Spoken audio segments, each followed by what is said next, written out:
नमस्ते बच्चों, आज हम लोग इस वीडियो के माध्यम से भगवान के डाकिए पाठ पढ़ेंगे।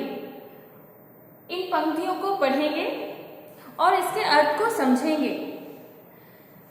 पंक्ति है, ये देखिए कविता की पंक्ति इस प्रकार है। पक्षी और बादल ये भगवान के डाकिए हैं, जो एक महादेश से दूसरे महादेश को जाते हैं, मगर उनकी लाई चिट्ठियां पेड़ पौधे पानी और पहाड़ बांचते हैं। एक बार फिर से मैं इसको पढ़ रही हूं, आप लोग ध्यान से सुनिए और समझिएगा।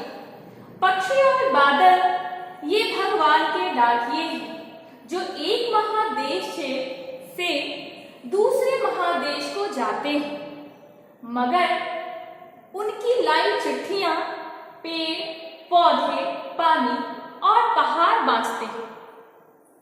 बच्चों, इस पाठ की शुरुआत में ही मैंने आपको कहा था कि कवि रामधारी सिंह दिनकर जो है, इस कविता में पक्षी और बादल को भगवान का संदेशवाहक कहा है। उनके द्वारा संदेश लाते हैं और हम सब तक पहुंचाते हैं। तो यहाँ यही कहा जा रहा है कि पक्षी और बादल ये दोनों जो हैं भगवान के डाकिए हैं, मतलब ईश्वर द्वारा भेजे गए संदेश हम तक पहुंचाने वाले, जो एक महादेश का मतलब विशाल देश, जो एक महादेश से दूसरे महादेश को जाते हैं। जिस प्रकार पक्षी कभी एक स्थान पर टिके नहीं रहते हैं, वो एक जगह से दूसरे जगह तक स्वच्छंद रूप से विचरण करते हैं आकाश में, बिल्कुल उसी तरह इसीलिए कहा जा रहा है जो एक महादेश से दूसरे महादेश को जाते हैं। पक्षी भी एक जगह से दूसरे जगह तक मुक्त रूप से विचरण करते हैं। बिल्कुल उसी प्रकार बादल जो कि भाप से बनते हैं और बहुत ज्यादा जब आसमान में इकट्ठे हो जाते हैं तो वर्षा का रूप धारण कर वापस धरती पर बरसते हैं। तो कहा जा रहा है कि बादल भी एक जगह स्थिर होकर नहीं बरसती है, कभी यहाँ बरसती है तो कभी दूसरे देश में, कभी दूसरे देश में बादल गरज रहे होते हैं तो दूसरे देश में बारिश हो रही होती है। तो जिस प्रकार पक्षी और बादल एक स्थान पर केवल वर्षा नहीं करता, बिल्कुल उसी प्रकार पक्षी भी एक स्थान पर विचरण नहीं करते हैं, वो एक स्थान से दूसरे स्थान तक मुक्त रूप से विचरण करते हैं। तो यहाँ कहा गया है कि पक्षी और बादल एक महादेश से दूसरे महादेश को जाते हैं, लेकिन ये ईश्वर का संदेश लेकर एक जगह से दूसरे जगह तो जा रहे हैं, मगर उनकी लाई चिट्ठियां, परंतु वो जो ईश्वर के पास से जो संदेश लेकर, जो उनके पास संदेश है ईश्वर द्वारा हम लोगों के लिए जो संदेश है, मगर उनकी लाई चिट्ठियां पेड़ पौधे पानी और पहाड़ बांचते हैं।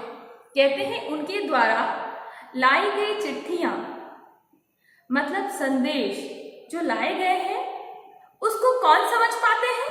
केवल पेड़ पौधे, पानी में नदी सरोवर तालाब झरने, ये सारी चीजें और पहाड़ बांचते हैं मतलब पढ़ पाते हैं। पक्षी और बादल द्वारा भेजे गए ईश्वर द्वारा भेजे गए संदेश जो पक्षी और बादल द्वारा हम तक पहुंचाए जा रहे हैं, उसको हम मनुष्य नहीं समझ पाते हैं, पेड़ पौधे पानी और पहाड़ समझ लेते हैं। तो ये विडंबना है हमारी मनुष्य जाति की कि हम प्रकृति के नजरियों को समझ नहीं पाते हैं, प्रकृति के संदेश को जो वो हमें कहना चाहती है वो हम समझ नहीं पाते हैं, इसलिए हमें उनके संदेश को समझना चाहिए। ये देखिए मैंने यहाँ लिखा है, पक्षी और बादल विश्व बंधुत्व का संदेश देती है। पक्षी और बादल विश्व बंधुत्व का संदेश देती है और किसे देती है? पूरी प्रकृति को और मानव जाति को, सभी को ये प्रकृति जो है विश्व बंधुत्व का संदेश देती है। तो मनुष्य को इसे समझना चाहिए। जिस प्रकार प्रकृति समझ लेती है इनके चिट्ठियों को पढ़ लेती है, संदेश को समझ लेती है, बिल्कुल उसी प्रकार हम मनुष्यों को भी यह समझना चाहिए। इनके जैसा विश्व बंधुत्व बनाए रखने की चेष्टा करनी चाहिए। हमें समभावी दृष्टिकोण रखनी चाहिए।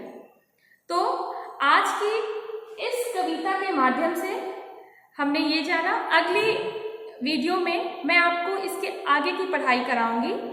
आज के लिए इतना ही। ये देखिए, यहाँ शब्दार्थ भी है, ये आप लिख लीजिएगा, इसे अपनी कॉपी में अवश्य लिख लीजिएगा। धन्यवाद।